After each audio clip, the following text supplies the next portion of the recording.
ખૂબ ખૂબ ધન્યવાદ આપ સૌનું. સમય થોડો વધારે થઈ ગયો છે, પણ છતાંય આપે સહયોગ આપ્યો, સહકાર આપ્યો અને બધા જ આપણા ઉત્તર ગુજરાતના રત્નોનું સન્માન થયું. બે ત્રણ વાતો ખાસ અહીંયા આપને ધ્યાન દોરવી છે. જેમ માનનીય મંત્રીજીએ કીધું કે મીડિયાની ભૂમિકા તમે નિભાવજો, સાચું ખોટું બધું બતાવજો, ટીકા બી કરજો. અહીં બધું જ કરીએ જ છે, પણ એક વાત જાણીને મને આનંદ થાય છે, બાકી કોઈને થાય કે ના થાય, પણ એક સંકલ્પ એવો લીધો છે પ્રવીણભાઈ કે કંઈક સકારાત્મક પગલું લઈને આગળ વધીએ. પોઝિટિવ એટીટ્યુડથી ઘણા બધા કામ થઈ જતા હોય છે ને અમે બી એ જ વિચાર્યું છે કે શું કામ એક સકારાત્મક પગલું લઈને ના વધીએ. આમ તો આખો દિવસ અમે ટીવી ચેનલમાં નેગેટિવ જ શોધતા હોઈએ છીએ, સેન્સેશન જ શોધતા હોઈએ છીએ ને એ મીડિયામાં લોકોને જોવું બી એ જ ગમે છે કે આજે બે સમાજોના વચ્ચે કંઈક ઝઘડા થઈ ગયા હોય તો 15 દિવસ બીજા કોઈ ન્યૂઝ જ નથી ચાલતા. બે લોકોને વચ્ચે વિવાદ થઈ ગયો હોય તો બીજા કોઈ ન્યૂઝ નહીં ચાલે. પાર્ટીમાં, પક્ષમાં, વિપક્ષમાં કે પાર્ટીમાં જ કોઈ એકબીજાના ટાંટિયા ખેંચતો હોય તો એ પોલિટિકલ ન્યૂઝ એવી થઈ જાય કે બીજું કોઈ ચાલતું જ નથી. આ બધી જ વસ્તુઓથી એક સવાલ મારા મનમાં આવે છે કે આનાથી શું ગુજરાત આગળ વધશે? શું આનાથી સાચા અર્થમાં આપણા બધાનું કોઈ હિત થશે? તો ત્યારે એનો જવાબ આવે છે ના. તો શું કરવું જોઈએ? ગ્રાઉન્ડ ઝીરો ઉપર જઈ રહ્યા છે, જે નથી બરાબર એ સાચું કહી બી રહ્યા છે. એક દાખલો આપું છું. બનાસકાંઠામાં અમે એક શાળા હતી, હરિવાવ પ્રાથમિક શાળા, અંબાજીથી દાતા રોડ ઉપર આવીએ છીએ ત્યારે બહુ જર્જરિત હાલતમાં હતી ને છોકરાઓને જોયા અમે તો એમના પગમાં ચપ્પલ બી નહોતા અને ઠંડીનો સમય હતો, સ્વેટર નહોતું, કશું જ નહોતું. અને પછી એની સ્કૂલમાં ગયા તો જર્જરિત શાળા હતી. બધું જોઈને મીડિયા તરીકે મીડિયા શું કરે આમાં? તો મીડિયા તાત્કાલિક બ્રેકિંગ ન્યૂઝ કરે અને સરકારની ઉપર સવાલ ઊભા કરે કે તમે શું કરો છો ને શું કામ આ વસ્તુ નથી થતી, બધી વસ્તુઓ. અને સરકારમાંથી કોઈ અધિકારી શ્રી આનો જવાબ આપે કે ના આપે, અમે એના નિર્ણય ઉપર પહોંચી જઈએ છીએ કે આ આવી જ હાલત છે ને અહીંયા સુધરવાનું નથી. અમે આ વખત એક નવો અભિપ્રાય લીધો. અમે સ્ટોરી કરી અને સૌથી પહેલાં પગલું ભર્યું કે સૌથી પહેલાં તો એ થવું જોઈએ કે બધા છોકરાઓના પગમાં ચપ્પલ જવા જોઈએ. તો 80 વિદ્યાર્થીઓ હતા અને બધાને શરદીથી બચવા માટે સ્વેટર આપવું જોઈએ કે જેકેટ આપવું જોઈએ. સૌથી પહેલાં હું બધું કામ છોડીને અમદાવાદ ગયો પ્રવીણભાઈ. ગાડી ભરીને 80 વિદ્યાર્થીઓ માટે ચંપલ અને જેકેટ લઈને આવ્યો અને પહેલાં એમને પહેરાવ્યા. અહીંયાથી શરૂઆત કરવી એટલી જરૂરી હતી. આ બતાવવાની વાત નહોતી, પણ શરૂઆત એટલે કરવાની હતી કે મીડિયા તરીકે જો હું ખાલી એમ જ બતાવ કરું કે અહીંયા બરાબર નથી એટલા માટે ઠંડી નીકળી જતી, સ્વેટર એમને મળતા નહીં ને એમનો કોઈ ઉદ્ધાર થવાનો નહોતો. મેં એક નાનકડું પગલું ભર્યું અને આ પગલું ભરીને બતાવ્યું કે તમારા આજુબાજુમાં આવી કોઈ સ્કૂલ હોય તો જાઓ અને કંઈક મદદ કરો. ને આપણે બધા કરી શકીએ છીએ, કોઈ બહુ મોટી વાત નથી. અમે અમારા નાનકડા પગારમાંથી કરી શકતા હોય તો બધા લોકો કરી શકતા હોય. પછી એક પત્ર લખ્યો, સરકારમાં શિક્ષણ સચિવ પાસે મોકલ્યા અને પછી રિપોર્ટર પાસે પૂછાયું કે ખરા અર્થમાં કેટલા પૈસા મળે છે.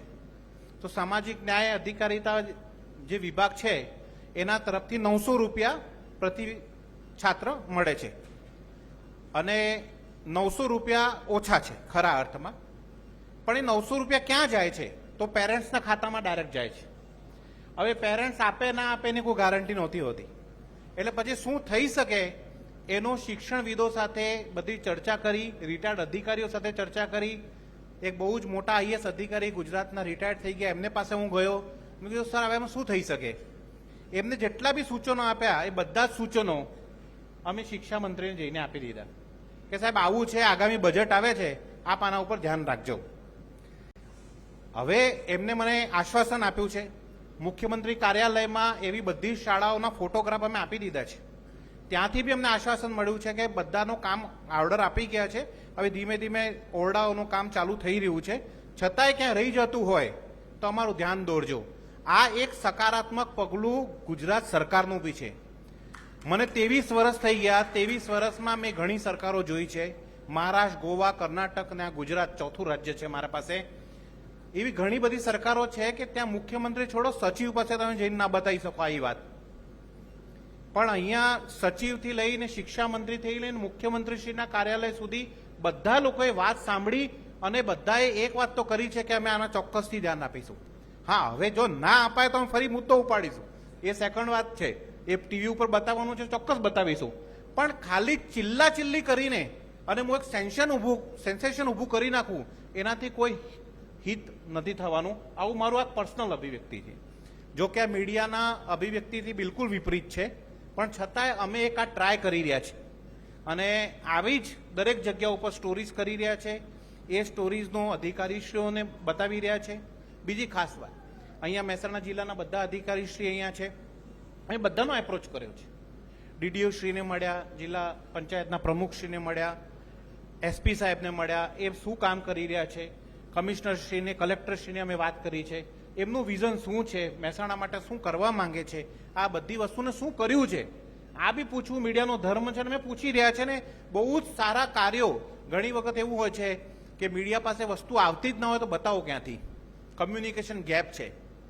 પણ જ્યારે અમે કલેક્ટરશ્રીને, ડીડીઓશ્રીને પૂછીએ કે આપ શું કામ કરી રહ્યા છો, ત્યારે એ બધું જ્યારે બતાવતા હોય ત્યારે જાણીને આનંદ થાય કે લોકો સુધી પહોંચવું જોઈએ.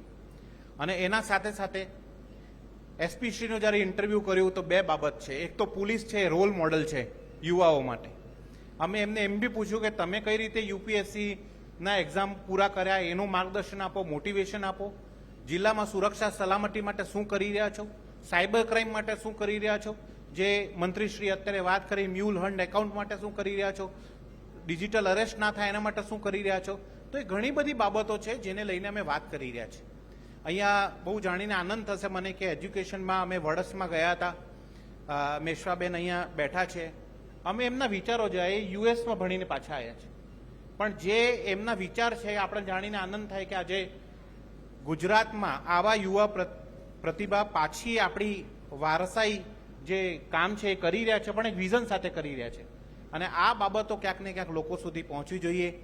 ઘણા બધા લોકો અહીંયા છે જેને અમે મળી આવ્યા. ગણેશા વોટર પાર્કની હું વાત કરું તો એમને ત્યારે હું જ્યારે ગયો ત્યારે એક જ વાત મને સૌથી વધારે સારી લાગી. બધાની સ્ટોરી છે પણ એટલો સમય નથી એમને નાનકડી વાત કરું.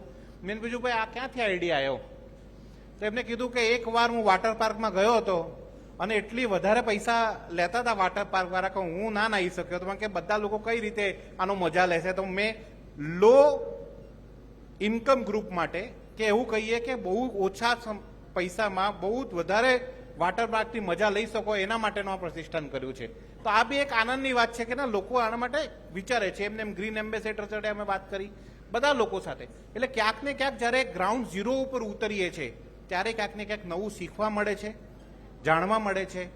અને આપ સૌ અત્યારે અહીંયા પધાર્યા, અમારી વાત સાંભળી, ઉત્તર ગુજરાતના રત્નોનું સન્માન થયું. જેમ મંત્રીશ્રી કીધું કે આજેથી જવાબદારી વધી જાય છે, આપની બી વધી જાય છે ને અમારી બી વધી જાય છે કે જેટલું અમે કર્યું, જેટલું અમે કીધું એટલું આગળ અમારે પૂરું કરવાનું છે. કે હવે હજુ બાકી છે 30 જિલ્લા, 4 જ જિલ્લા પૂરા થયા છે, હજી 30 જિલ્લા બાકી છે. અનવરત અમારી આ જે કોશિશ છે એ ચાલુ રહેશે. આપ સૌનો સાથ સહકાર અમને મળતો રહેશે, આનો મને સંપૂર્ણ વિશ્વાસ છે. અને એના સાથે સાથે એક વાત ચોક્કસ હું આપને કહેવા માંગુ છું. એક બહુ જ મોટું અભિયાન પ્રવીણભાઈ મેં શરૂ કર્યું છે. 23 વર્ષથી હું ડિફેન્સ જર્નલિઝમ કરું છું, ડિફેન્સ જર્નલિસ્ટ રહી ચૂક્યો છું, બધી સેનાઓ સાથે બધા બોર્ડર હું ફરી ચૂક્યો છું ને આજે બી કોક ને કોક બોર્ડર ઉપર 7 દિવસ હું બીતાવીને આવું છું. મારે બનાસકાંઠામાં મોટા ગામ છે, ત્યાં હું ગયો તો દરેક ઘરમાંથી એક દીકરો ફોજમાં છે. ઉત્તર ગુજરાતમાં ઘણા બધા એવા ગામડાઓ છે. આપણા મહેસાણા જિલ્લાના ચૌધરી સમાજમાંથી ઘણા બધા એવા મિત્રો છે જેમને હું બોર્ડર ઉપર ક્યાંક ને ક્યાંક મળું છું. અને ત્યાં સિયાચીનમાં કે પાકિસ્તાનના બોર્ડર પાસે કોઈ ગુજરાતી બોલતો માણસ મળી જાય તો વધારે આનંદ થાય છે. મારે આપ સૌને એક રિક્વેસ્ટ છે કે એક મુહિમ ચાલે છે લવ, રેસ્પેક્ટ એન્ડ સેલ્યુટ. તો આપને ક્યાંય આવા ફોજી જવાનો મળે તો એમને ચોક્કસથી સન્માન આપજો, એમને એક સ્માઇલ આપજો. એમને એ જ જોઈએ છે. ને આજુબાજુ કોઈ એવો ફોજીનું ઘર હોય તો ચોક્કસ એની મદદ કરજો. Thank you so much. આજે આપ બધા અહીંયા પધાર્યા અને આપ સૌને હવે આજના પ્રીતિભોજ માટે નિમંત્રણ પાઠવું છું અહીંયાથી જ. ખાસ કરીને મંત્રીશ્રી આપનો ખૂબ ખૂબ આભાર. એમને બહુ જ સારી વાત કરી, બહુ સારા માર્ગદર્શન એમને આપ્યા. અને બીજો એક ખાસ મારે આભાર માનવો છે, એ આભાર માનવો છે મારે ગુજરાત ફર્સ્ટની ટીમનો, જે લોકો સતત અહીંયા કામ કરી રહ્યા છે અને મારા સાથે ખભાથી ખભો મલાવીને કામ કરી રહ્યા છે. તો એ બધા જ મારા સહયોગીઓનો હું વંદન કરું છું અને ઓલ ધ બેસ્ટ કહું છું. અભી પિક્ચર બાકી હે. હવે કાલથી ફરી અમારે જૂનાગઢનો પ્રવાસ શરૂ થાય છે, તો કોઈને ઘરે જવા મળશે નહીં. મહેસાણાથી ડાયરેક્ટ જૂનાગઢ નીકળી જવાનું છે. તો thank you so much. Thank you.